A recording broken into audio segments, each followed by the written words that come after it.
JD here with High Level Performance. This is the VIP Coach, highlevelperformance.com. The topic is about how clear do you need to be to create your vision? How clear do you need to be about the future, about your intention? And we've heard from human potential training and the human potential movement that the level of clarity that we have equals the level of success. And so we're constantly comparing our level of clarity to how we're doing. Are we clear enough? Are we clear enough? Suggesting that there's something wrong with our level of clarity. Well, if you read the biography of anybody who's successful, right, or you ask a high achiever where they started, they will tell you that they didn't start terribly clear. They had inklings, they had hunches, they had inner whispers, they had itches that they wanted to scratch, they had signals, they had cues. They were in the process of trying. They were in the process of scratching the lottery ticket. I call it scratching the lottery ticket. You scratch and scratch and scratch and scratch and scratch and scratch. It's ready, fire, aim. So, what does this mean to you, Mr. and Mrs. Entrepreneur? Well, to me, what it means is that first, you've got to slow down. You've got to slow down to speed up. You can't just be running all the time, skimming from one thing to the next. You've got to slow yourself down.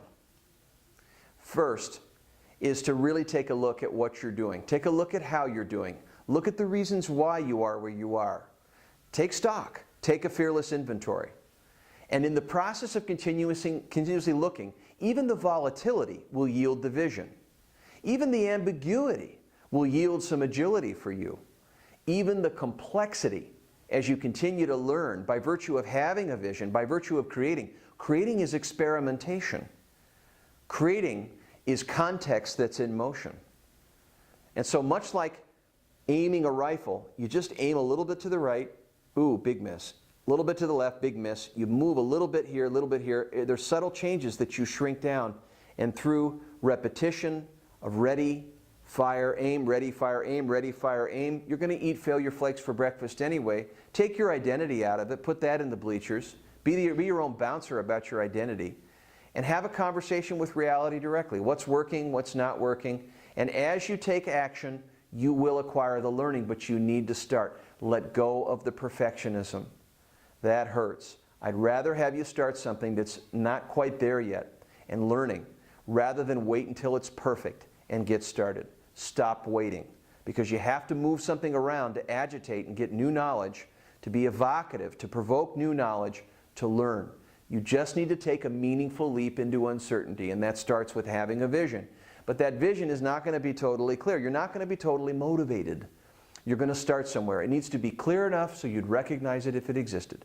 That's how clear it needs to be. It doesn't need to be terribly clear. Use the ambiguity as a way to be resourceful. Move, walk. You lay the path down by walking. You lay the path down by walking. You're walking a mystery plan with practical feet.